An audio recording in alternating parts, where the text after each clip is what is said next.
देर रात अचानक ही पिताजी की तबीयत बिगड़ गई। आहट पाते ही उनका नालायक बेटा उनके सामने था।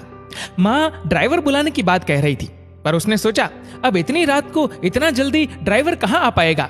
ये कहते हुए उसने सहज जिद और अपने मजबूत कंधों के सहारे बाबूजी को कार में बिठाया और तेजी से हॉस्पिटल की ओर भागा।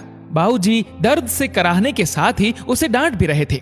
धीरे चला नालायक, एक काम नहीं जो इससे ठीक से हो जाए। नालायक बोला, आप ज्यादा बातें ना करें बाबूजी, बस लंबी सांसें लेते रहिए, हम हॉस्पिटल पहुंचने वाले हैं। अस्पताल में उन्हें डॉक्टरों की निगरानी में सौंप वो बाहर चहलकदमी करने लगा।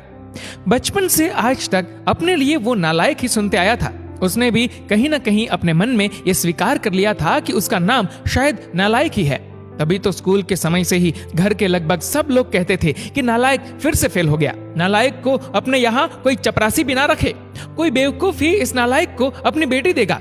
शादी होने के बाद भी वक्त बेवक्त सब कहते रहते हैं कि इस बेचारी के भाग्य फूटे थे जो इस नालायक के पल्ले पड़ गई। हाँ, बस एक माँ ही है जिसने उसके असल नाम को अब तक जीवित रखा है, पर आज अगर उसके बाबूजी को कुछ हो गया तो शायद वे भी। इस ख्याल के आते ही उसकी आंखें छलक गई और वो उनके लिए हॉस्पिटल में बने एक मंदिर में प्रार्थना में डूब गया। प्रार्थना में शक्ति थी या समस्या मामूली, डॉक्टरों ने सुबह सुबह ही बाबूजी को घर जाने की अनुमति दे दी। घर लौटकर बाबूजी को उनके कमरे में छोड़ते हुए वे एक बार फिर चीखे, छोड़ नालायक, तुझे तो लगा होगा कि बूढ़ा अब लौटेगा ही नहीं। उदास हो वो उस कमरे से निकला तो मां से अब रहा नहीं गया। इतना सब तो करता है, इसके बावजूद आपके लिए वो नालायक ही है। विवेक और विशाल दोनों अभी तक सोए हुए हैं, उन्हें तो अंदाजा तक नहीं है कि रात को क्या हुआ होगा। बहुओं ने भी शायद उन्हें बताना उचित नहीं समझा होगा। ये बिना आवाज दिए आ गया और किसी को भी परेशान नहीं किया। भगवान न करे कल को कुछ अनहोनी हो जाती तो, और आप है कि उसे शर्मिंदा करने और डांटने का एक भी मौका नहीं छोड़ते। कहते कहते माँ रोने लगी थी। इस बार बाबूजी ने आश्चर्य भरी नजरों से उनकी ओर देखा और फिर नजरें नीची कर ली। माँ रोते रोते बोल रही थी, अरे क्या कमी है हमारे बेटे में? हाँ मानती हूँ पढ़ाई में थोड़ा कमजोर था, तो क्या सभी होशियार ही होते हैं? वो अपना परिवार, हम दोनों को घर मकान पुश्तैनी कारोबार और रिश्तेदारी सब कुछ तो बखूबी संभाल रहा है, जबकि बाकी दोनों जिन्हें आप लायक समझते हैं वो बेटे सिर्फ अपने बीवी और बच्चों के अलावा ज्यादा से ज्यादा अपने ससुराल का ध्यान रखते हैं।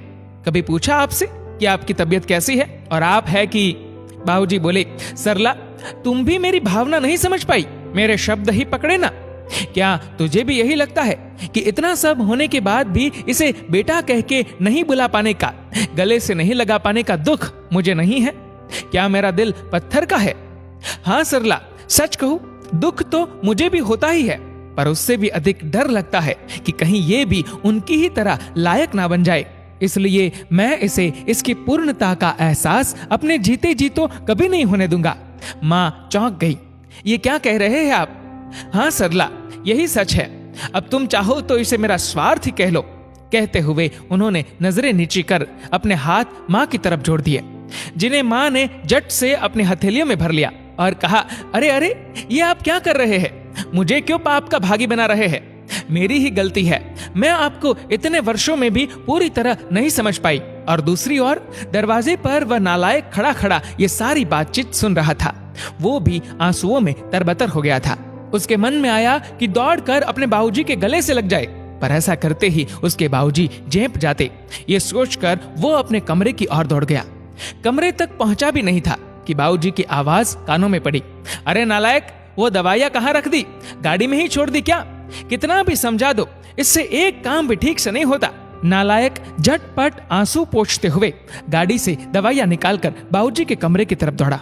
दोस्तों, एक माँ अपनी औलाद को 9 महीने पेट में रखती है और एक पिता उसे जीवन भर अपने दिमाग में रखता है। पापा की बातें बेशक हमें कड़वी लगती हो, लेकिन यकीन मानो पिता की बस एक ही ख्वाहिश होती है कि बच्चे की कोई ख्वाहिश बाकी ना रहे। दोस्तों, इस वीडियो को लेकर आपकी क्या राय है? नीचे कमेंट करके जरूर बताएगा। और अगर आपको वीडियो अच्छा लगा हो तो इस वीडियो को लाइक करेगा, शेयर करेगा ज्यादा से ज्यादा लोगों तक, और ऐसी ही और भी इंस्पिरेशनल वीडियोस के लिए सब्सक्राइब करें हमारे यूट्यूब चैनल को और फेसबुक पर फॉलो करें हमारे पेज को। धन्यवाद।